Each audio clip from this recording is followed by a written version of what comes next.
Voilà, après vérification avec les instructions, je me suis rendu compte que ce filtre-là rentre dans le couvert du dernier bac à substrat. Alors, ce qui me permet de remplir le dernier bac de substrat. Alors finalement, il n'y a pas trop de... Il en reste peut-être un peu, mais pas l'équivalent d'un sac de substrat dans le... Voilà. L'important, c'est que ça ne dépasse pas, là. On va noter un petit peu, si on veut, là. Pour ne pas surcharger les filtres, qu'on soit capable de les empiler. Voilà, les empiler un par-dessus les autres. Peut-être que lui, il en manque un petit peu, là.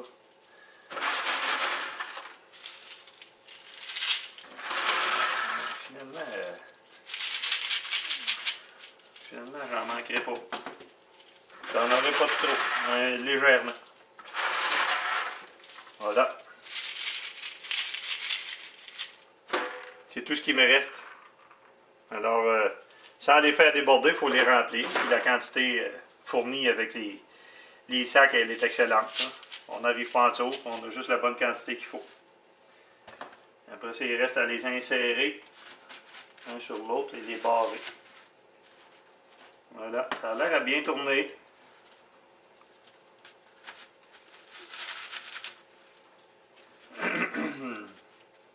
Et pour terminer, là, il y a une chose pour terminer. Attendez un petit peu. Ouais, c'est ça. Pour terminer mon montage, moi, dans mon cas, l'aquarium est fraîche installé, puis j'ai eu à rajouter des produits chimiques dans l'aquarium pour soigner mes poissons. Alors, ils fournissent avec le filtre un coussin de charbon. C'est marqué que ça ne doit pas être utilisé plus de 8 à 14 jours après une première mise à l'eau ou un traitement chimique. Alors, comme j'ai fait un traitement chimique, je vais l'insérer, mettre une date quelque part, prendre en note.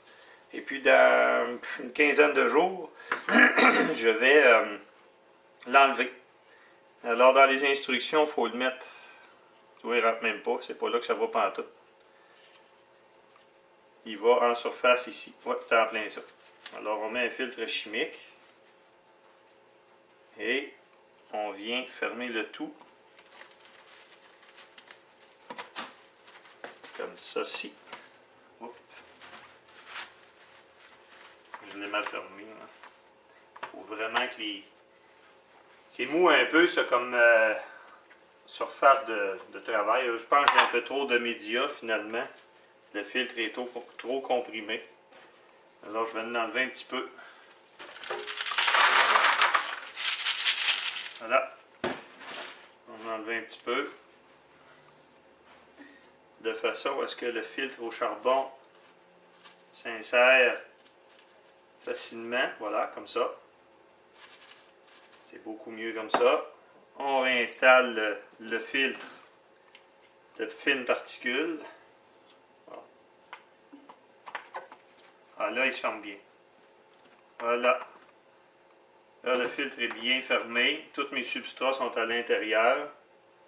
Il va rester... Voilà. On va mettre ça.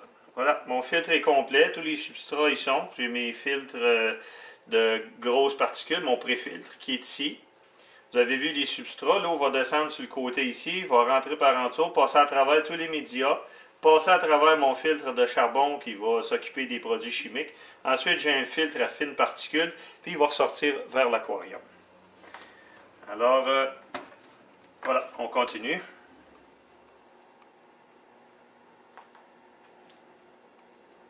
Finalement, après avoir lu les instructions, il disait de mettre le pad de charbon dans le fond complètement de la partie de tête. Alors, j'ai fait le changement. Et puis, ça va très bien. Là. Ça se ferme quand même. Voilà. J'ai rajouté un petit peu de substrat que j'avais enlevé pour le filtre noir. Maintenant que le filtre noir, le filtre au charbon est à sa place, j'ai pu rajouter un peu de substrat.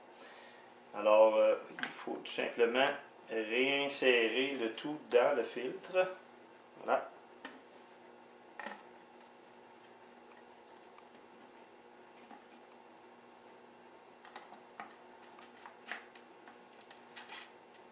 Et ensuite, remettre la tête du filtreur en prenant soin d'aligner les petits morceaux ici. Voilà.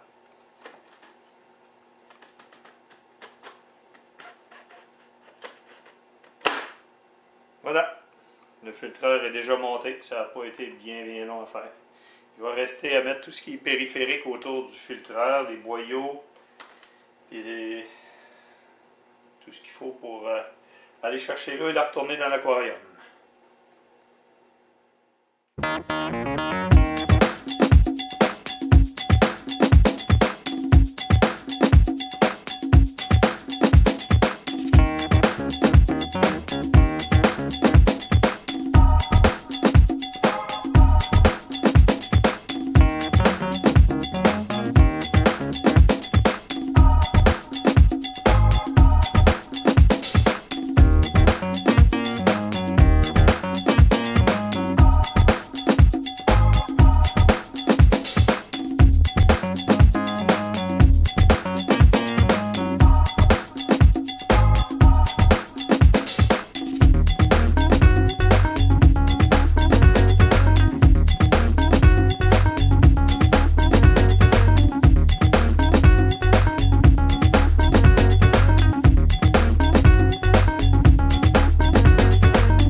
Que tout le matériel est bien rincé.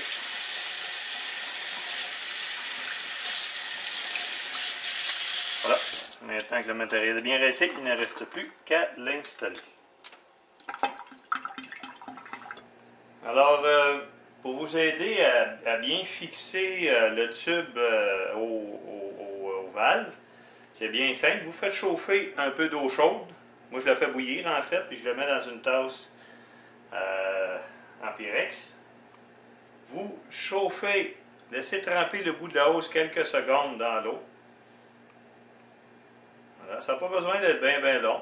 Le bout de tube ramollit beaucoup. Et ça devient à ce moment-là beaucoup plus simple, beaucoup plus facile de faire pénétrer le tube. On voit qu'il est mou là. Il rentre facilement dans sa valve. Et après ça, quand c'est le temps de le visser, c'est même plus simple de le visser étant donné qu'il est mou. C'est pas trop forçant. L'expression anglaise dit piece of cake, mais c'est ça. C'est un morceau de gâteau. Peu importe. C'est facile à rentrer. Voilà, c'est déjà fixé. Alors, il s'agit de faire la même chose. Je vais couper mes tuyaux de la bonne longueur et je vais fixer à l'aide de l'eau bouillante les tubes sur les adaptateurs là, pour aller chercher et renvoyer l'eau. Voilà, le truc de l'eau chaude. Alors, voilà. Les tuyaux sont raccordés à l'aquarium et au filtreur. Les valves sont installées. Très simple à faire. Voilà. Il va rester à faire rentrer le filtreur dans l'aquarium. Et on voit l'installation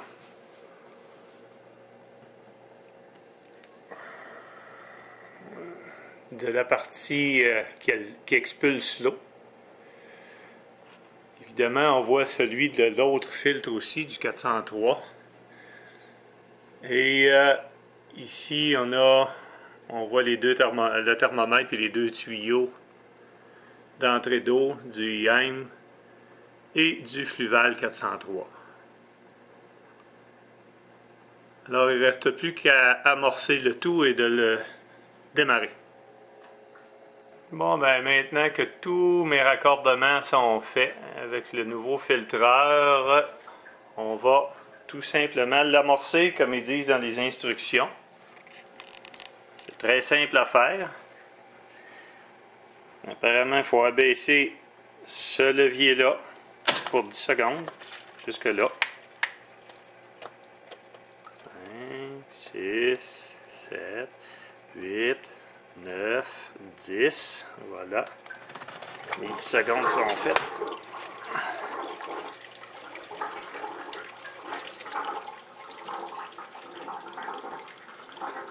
Il y a du bruit qui se fait. On sent que le filtreur se remplit. Il faut attendre qu'il soit complètement empli d'eau avant de le démarrer. Qu'est-ce qui nous dit que c'est entièrement empli d'eau? C'est qu'il n'y aura plus de bulles qui vont sortir par le tuyau qu'on voit ici à l'écran. Sa sortie, autrement dit. Voilà. Puis rien. Puis d'ailleurs, ça veut dire que la canisse doit être pleine d'eau. Évidemment, n'oubliez pas, pour faire ce travail-là, d'ouvrir les deux valves. Alors, nous allons simplement brancher le tout. Et puis, vous allez être témoin de ce que ça fait un filtre Eheim tout neuf. Voilà.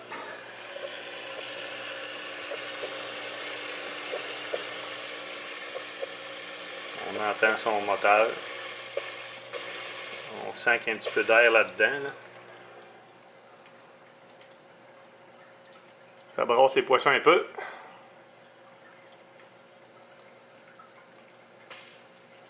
Il faut attendre quelques minutes parce qu'il y a toujours un peu d'air dans les substrats qui sortent.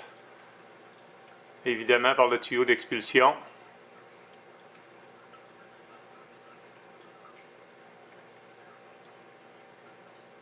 Voilà.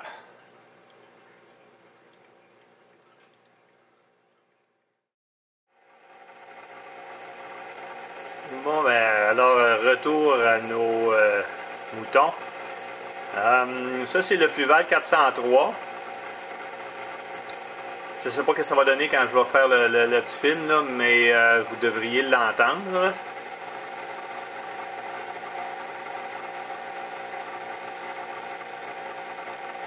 Ça, c'est le bruit que le 403 fait.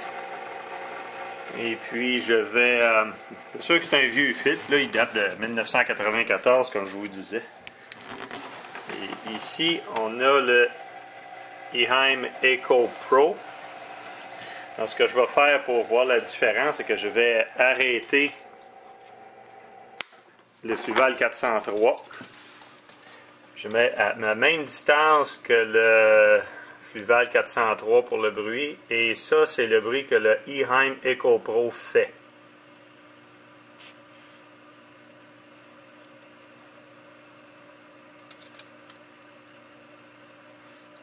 Voilà.